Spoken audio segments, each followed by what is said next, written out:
നമസ്കാരം. മലയാളിക്ക് സംഗീതം എന്നാൽ യേശുദാസാണ്. പതിറ്റാണ്ടുകളായി മലയാളി കാതോരം ചേർത്ത് ഹൃദയത്തിലേറ്റുന്ന നിത്യഹരിത രാഗത്തിന്റെ പേരുകൂടിയാണ് യേശുദാസ്. മലയാളിക്ക് ഗായകൻ എന്നതിലുപരി മറ്റെന്തെല്ലാമോ കൂടിയാണ് ആ മനുഷ്യൻ.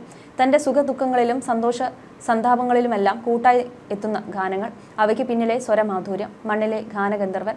ആ അപൂർവ സുന്ദര സ്വരമാധുര്യ നുണയാത്തവരായി ആരുമുണ്ടാകില്ല. പതിറ്റാണ്ടുകൾക്കിപ്പുറം മാറ്റിവെക്കാനാകാത്ത ശീലമായി മലയാളിക്ക് യേശുദാസ് മാറിക്കഴിഞ്ഞു. പകരം വയ്ക്കാനില്ലാത്ത വികാരം, അതാണ് ആ ശബ്ദത്തിന്റെ മാറ്റ് കൂട്ടുന്നത്. വാക്കുകൾ മതിയാകാതെ വരും ആ സ്വരമാധുരിക്ക് വിശേഷണങ്ങൾ തീർക്കാൻ. തലമുറകളെ തന്റെ ആരാധകരാക്കി ഇന്ദ്രജാലം ദാസേട്ടൻ തുടർന്നുകൊണ്ടേയിരിക്കുന്നു. പരിപാടികളിലെല്ലാം സദസ്സിന്റെ മുൻനിരയിൽ യേശുദാസിനൊപ്പം അദ്ദേഹത്തിന്റെ പ്രിയ പത്നി പ്രഭയും ഉണ്ടാകാറുണ്ട്. പ്രഭയോടുള്ള പ്രണയത്തെക്കുറിച്ച് പറഞ്ഞുള്ള യേശുദാസിന്റെ വാക്കുകൾ പലവട്ടം വൈറലായിട്ടുണ്ട്. ഇപ്പോൾ ഏറ്റവും ഒടുവിൽ ഏറെ നാളുകൾക്ക് ശേഷം ഭാര്യയ്ക്കൊപ്പമുള്ള ഒരു ചിത്രം പങ്കുവച്ചെത്തിയിരിക്കുകയാണ് അദ്ദേഹം. അമേരിക്കയിലെ ഡാലസിലാണ് ഇപ്പോൾ മലയാളികളുടെ ദാസേട്ടൻ ഭാര്യ പ്രഭയ്ക്കൊപ്പം തന്റെ വിശ്രമജീവിതം ആഘോഷിക്കുന്നത്. ഒപ്പം സംഗീതത്തെ ഹൃദയത്തോട് ചേർത്ത് നിർത്തുന്നു. ഇന്നും ഈ 85-ാം വയസ്സിലും അദ്ദേഹത്തിന് സംഗീതത്തോടുള്ള ഉപാസന കഴിയുന്നില്ല എന്നും പുലർച്ചയ്ക്ക് 4:30 എഴുന്നേറ്റ് സാധകം ചെയ്യുന്ന ദിനചര്യ ഈ പ്രായത്തിലും ലോകത്തിന്റെ ഏതൊരു ഭാഗത്ത് വെച്ചും തുടരുന്നു എന്നുള്ളതാണ്. ഭക്ഷണത്തിന്റെ കാര്യത്തിലും വളരെയധികം ശ്രദ്ധിക്കുന്ന അദ്ദേഹം ചിട്ടയായ ജീവിതശൈലിയാണ് ഫോളോ ചെയ്യുന്നത്. തന്റെ ദൈവിക സ്വരത്തെ മോശമാക്കുന്ന ഒരു ഭക്ഷണവും കഴിക്കാറില്ല അദ്ദേഹം. കഴിഞ്ഞ കുറെ വർഷങ്ങളായി ഭാര്യ പ്രഭയ്ക്കൊപ്പം ഡാലസിലാണ് ദാസേട്ടന്റെ താമസം. പച്ചക്കറി വാങ്ങാനും ഷോപ്പിങ്ങിനും സ്വയം കാർ ഓടിച്ചു പോകുന്ന യേശുദാസിന്റെ വിശേഷങ്ങൾ മുൻപൊരിക്കൽ സമൂഹമാധ്യമങ്ങൾ നിറഞ്ഞിരുന്നു. കോവിഡ് കാലത്തിനു ശേഷം ഇന്ത്യയിലേക്കുള്ള യാത്രകൾ കുറവാണ്. ഇടയ്ക്ക് അമേരിക്കയിലെ വേദികളിൽ കച്ചേരികളും അവതരിപ്പിച്ചിരുന്ന അദ്ദേഹത്തിന്റെ വീഡിയോ സമൂഹമാധ്യമങ്ങളിൽ നിറഞ്ഞിരുന്നു. പിന്നെ സിനിമയിലെ സുഹൃത്തുക്കൾ, സംഗീത ലോകത്തിലെ പ്രിയപ്പെട്ടവർ ഒക്കെയും ദാസേട്ടനെ കാണാൻ പോകുന്നതിന്റെ വിശേഷങ്ങൾ സമൂഹമാധ്യമങ്ങളിൽ നിറയാറുണ്ട്. താൻ തുമ്മിയാലും അതിലും സംഗീതം കണ്ടെത്തുന്നയാളാണ് പ്രഭ എന്നൊരിക്കൽ യേശുദാസ് പറഞ്ഞിട്ടുണ്ട്. അതും ഇഷ്ടപ്പെടും. കാരണം അത് അങ്ങനെയങ്ങ് ലയിച്ചു കിടക്കുകയാണ്. അവൾക്ക് ഇഷ്ടക്കുറവേ വരില്ല. അൺകണ്ടീഷണൽ ലവാണ് എന്നാണ് തങ്ങളുടെ പ്രണയത്തെക്കുറിച്ചുള്ള ചോദ്യത്തിന് ഒരിക്കൽ അദ്ദേഹം തുറന്നു പറഞ്ഞത്. അടുത്തിടെ അദ്ദേഹത്തിന്റെ പിറന്നാൾ ദിവസം താരചാടകളില്ലാതെ സാധാരണക്കാരനായി ഭാര്യ പ്രഭയ്ക്കൊപ്പം വാർദ്ധക്യം ആസ്വദിക്കുന്ന യേശുദാസിനെ കുറിച്ച് ബിനോയ് സെബാസ്റ്റ്യൻ എന്ന വ്യക്തി എഴുതിയ വാക്കുകളും വൈറലായിരുന്നു. ലാൻഡോന എന്ന ചെറുനഗരത്തിലെ അദ്ദേഹത്തിന്റെ വീട്ടിലേക്ക് കയറുകയായിരുന്നു ഞാൻ. അടുത്തെത്തിയപ്പോൾ വെളുത്ത ഷോർട്ട്സും ടീഷർട്ടും ഇട്ട് പലക മിനുക്കുകയാണ് അദ്ദേഹം.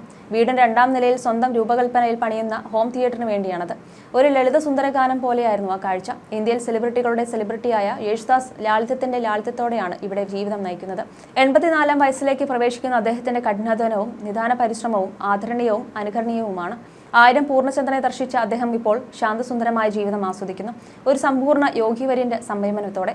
ഗായകനായ യേശുദാസിനെ നാം തിരിച്ചറിഞ്ഞിട്ടുണ്ടായിരിക്കാം. പക്ഷേ ഒരു ചിത്രകാരൻ, ശില്പി തുടങ്ങിയ നിലകളിലെ അദ്ദേഹത്തിന്റെ പ്രാഗൽഭ്യം എത്ര പേർ മനസ്സിലാക്കിയിട്ടുണ്ട്? സ്വന്തം വീടിന്റെ 2-ാം നിലയിൽ സ്വയം നിർമ്മിച്ച സ്റ്റുഡിയോയിലാണ് വടക്കുംനാഥൻ എന്ന സിനിമയിലെ ഗംഗെ എന്ന ഗാനം അദ്ദേഹം പാടി റെക്കോർഡ് ചെയ്തത്. അദ്ദേഹം തന്നെ പണിതെടുത്ത ഹോം തിയേറ്ററിന്റെ ഭംഗിയും പ്രൗഢിയും ആ പ്രതിഭയുടെ മറ്റൊരു ഉദാഹരണമാണ്.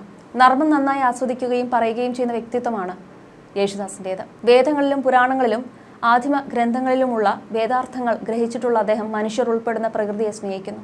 ഒരു പാട്ട് ഒരു സിനിമയിൽ പാടുവാൻ അവസരം കിട്ടിയാൽ പിറ്റേന്നു മുതൽ സെലിബ്രിറ്റി കുപ്പായമിടുന്നവർക്കിടയിൽ ഇന്ത്യയുടെ മഹാപ്രതിഭയായ ദാസേട്ടൻ വേറിട്ട് നിൽക്കുന്നു എന്നാണ് ബിനോയ് സെബാസ്റ്റ്യൻ കുറിച്ചത്. ഈ വേളയിൽ അദ്ദേഹത്തിന്റെ ഒരു അഭിമുഖവും സോഷ്യൽ മീഡിയയിൽ ശ്രദ്ധ നേടുന്നുണ്ട്. ഞാൻ മദ്യപിക്കുമോ എന്ന കാര്യത്തിൽ ഇപ്പോഴും ചിലർക്ക് വിശ്വാസമില്ല. കൊച്ചിയിലെ മുതൽ ഡോക്ടർ എനിക്ക് ടോണിക് എഴുതിയാൽ അതിൽ ആൽക്കഹോളിക് കണ്ടന്റ് ഉണ്ടെങ്കിൽ അതെനിക്ക് വേണ്ട. അത് കഴിക്കുമ്പോൾ എനിക്ക് എന്തൊക്കെയോ ബുദ്ധിമുട്ട് വരുന്നു എന്ന് പറയാറുണ്ട്. അതിനോട് വെറുപ്പുണ്ടായിട്ടല്ല, എന്തോ ഒരു ശക്തി ആദ്യം മുതലേ എന്നെ ഇതിൽ നിന്നും പിൻവലിക്കുന്നുണ്ടായിരുന്നു. അത് ഞാനായിട്ട് ചെയ്യുന്നതല്ല. ചില സമയത്ത് എനിക്ക് തന്നെ ചില സംശയങ്ങളും വരാറുണ്ട്. നമ്മളെ കൊണ്ട് തെറ്റ് ചെയ്യിപ്പിക്കുന്നതും ചെയ്യിപ്പിക്കാതിരിക്കുന്നതും ദൈവം തന്നെയാണോ? നിഷ്ഠകളൊന്നും താനേ വരുന്നതല്ല. ഞാനും മനുഷ്യനല്ലേ, എനിക്കും വീക്ക്നെസ്സുകളൊക്കെയുണ്ട്. സംഗീതത്തോട് കൂടുതൽ ഇഷ്ടവും ബഹുമാനവും ഒക്കെ വന്നത് കൊണ്ട് ഭക്ഷണ രീതി പോലും ഞാൻ ശ്രദ്ധിക്കാറുണ്ട്. പാടുമ്പോൾ എന്തെങ്കിലും ബുദ്ധിമുട്ട് വരുത്തുന്ന ഭക്ഷണമാണെങ്കിൽ ഞാനത് കഴിക്കില്ല. അങ്ങനെ പോയി ഒരേ തരത്തിലുള്ള രീതിയിൽ വന്ന് നിൽക്കുകയാണ്. അതുകൊണ്ട് എനിക്ക് കിട്ടുന്നൊരു സുഖം എന്താണെന്ന് വെച്ചാൽ എൻ്റെ പാട്ട് കേട്ട് മറ്റുള്ളവർ മനസ്സ് നിറഞ്ഞ് ആസ്വദിക്കുന്ന കാഴ്ചയാണ്. ഭക്ഷണം കഴിച്ചതിനേക്കാളും സന്തോഷമാണ് ആ ഫീലിംഗ്. പിച്ചള പാത്രമാണ് തൊണ്ട, സ്വർണ്ണപാത്രമല്ല. സ്വർണ്ണപാത്രത്തിന് ശബ്ദം കുറവാണ്, പിച്ചള പാത്രത്തിന് ശബ്ദം കൂടുതലാണ്. അതിനെ ദിവസവും തുടച്ചു വെക്കണമെന്ന് എന്നോട് ചെമ്പൈ സ്വാമികൾ പറയാറുണ്ട്. അത്രയും സൂക്ഷിക്കണം ശബ്ദം. കുടുംബകാര്യത്തിലും ഞാൻ ഭാഗ്യവാനാണ്. എൻ്റെ ആദ്യ ഭാര്യ സംഗീതമാണ്, 2-ാം ഭാര്യയാണ് നീ എന്ന് ഞാൻ പ്രഭയോട് പറഞ്ഞിട്ടുണ്ട്. അതേപോലെ അവൾ അത് ഉൾക്കൊണ്ടിട്ടുമുണ്ട്. എന്നെക്കാളും പാട്ടിഷ്ടപ്പെടുന്നയാളാണ് അവൾ. എൻ്റെ അമ്മയുടെ പല ഗുണങ്ങളും അവൾക്ക് കിട്ടിയിട്ടുണ്ട്. കലാകാരൻ എന്ന നിലയിൽ എനിക്ക് കിട്ടിയ ഭാഗ്യമാണ് പ്രഭ എന്നുമായിരുന്നു യേശുദാസ് പറഞ്ഞത്. അതേസമയം അടുത്തിടെ അദ്ദേഹത്തിന്റെ ആരോഗ്യത്തിന് സാരമായ ബുദ്ധിമുട്ടുകൾ ഉണ്ടെന്നും ഡയാലിസിസിന് വിധേയമായിക്കൊണ്ടിരിക്കുകയാണെന്ന തരത്തിലും ചില വാർത്തകൾ പ്രചരിച്ചിരുന്നു. എന്നാൽ ഇതെല്ലാം വ്യാജ വാർത്തകളാണെന്നും പ്രചരിക്കുന്ന വാർത്തകൾ യാതൊരു സത്യവുമില്ലെന്നും വ്യക്തമാക്കി അദ്ദേഹവുമായി അടുത്ത വൃത്തങ്ങൾ വ്യക്തമാക്കിയത്. 1961 നവംബർ 14 യേശുദാസിന്റെ ആദ്യ ഗാനം റെക്കോർഡ് ചെയ്തത്. കാൽപ്പാടുകൾ എന്ന സിനിമയിൽ പാടാൻ അവസരം നൽകി. സിനിമയിലെ മുഴുവൻ ഗാനങ്ങളും പാടാനായിരുന്നു ക്ഷണിച്ചിരുന്നതെങ്കിലും ജലദോഷം മൂലം ഒരു ഗാനം മാത്രമേ പാടാനായുള്ളൂ. അങ്ങനെ ജാതിഭേദം മതദോഷം എന്ന് തുടങ്ങുന്ന ഗുരുദേവ കീർത്തനം പാടി യേശുദാസ് ചലച്ചിത്ര സംഗീത ലോകത്ത് ഹരിശ്രീ കുറിച്ചു. ശ്രീനാരായണ ഗുരുവിന്റെ വിഖ്യാതമായ 4 വരി ശ്ലോകം MP ശ്രീനിവാസൻ ചൊല്ലിക്കൊടുത്ത ഈണത്തിൽ പാടി ആ യുവാവ് അരങ്ങേറ്റം ഗംഭീരമാക്കി. പിന്നെ ഇന്ത്യൻ സംഗീത ലോകം സാക്ഷ്യം വഹിച്ചത് അത്ഭുതകരമായ ഒരു വളർച്ചയ്ക്കാണ്. ഇപ്പോഴും പകരക്കാരനില്ല യേശുദാസിന്. ഇന്നും കർണാടക സംഗീതത്തിന്റെ ഒരു അംശം മാത്രമേ തനിക്ക് സ്വായത്തമാക്കാൻ കഴിഞ്ഞിട്ടുള്ളൂ എന്ന് പരിഭവിക്കുന്ന യേശുദാസ് താൻ വിദ്യാർത്ഥി മാത്രമെന്ന് പറഞ്ഞുകൊണ്ടേയിരിക്കുകയാണ്. അസാമീസ്, കാശ്മീരി, കൊങ്കണി എന്നിവയിലൊഴികെ എല്ലാ പ്രധാന ഭാഷകളിലും യേശുദാസ് പാടിയിട്ടുണ്ട്. മികച്ച പിന്നണി ഗായകനുള്ള ദേശീയ പുരസ്കാരം ഏറ്റവും അധികം തവണ നേടിയിട്ടുള്ളത് യേശുദാസ് ആണ്. കേരള, കർണാടക, ബംഗാൾ സംസ്ഥാനങ്ങളുടെയും മികച്ച പിന്നണി ഗായകനുള്ള അവാർഡുകളും അദ്ദേഹം കരസ്ഥമാക്കി. മാറുന്ന കാലത്തിനും അഭിരുചികൾക്കും ആസ്വാദന ശീലങ്ങൾക്കും സാങ്കേതിക വിദ്യയ്ക്കും അപ്പുറത്തേക്ക് പറന്നുയർന്ന ആ ശബ്ദം സംഗീതാസ്വാദകരെ ഇന്നും ത്രസിപ്പിച്ചുകൊണ്ടേയിരിക്കുകയാണ്. സംഗീത ലോകത്തിന്റെ കോണിപ്പടികൾ കയറുമ്പോൾ യേശുദാസിനൊപ്പം ചേർത്ത് വായിക്കേണ്ട ഒരു പേരാണ് തരംഗിണി. യേശുദാസിന്റെ സംരംഭങ്ങളിൽ ഏറ്റവും പ്രശസ്തമായത് തരംഗിണി സ്റ്റുഡിയോ ആയിരുന്നു. 1980 തിരുവനന്തപുരത്ത് തുടങ്ങിയ ഈ സ്റ്റുഡിയോ ആയിരുന്നു ദക്ഷിണേന്ത്യയിലെ ആദ്യത്തെ സ്റ്റീരിയോ ഫോണിക് സ്റ്റുഡിയോ.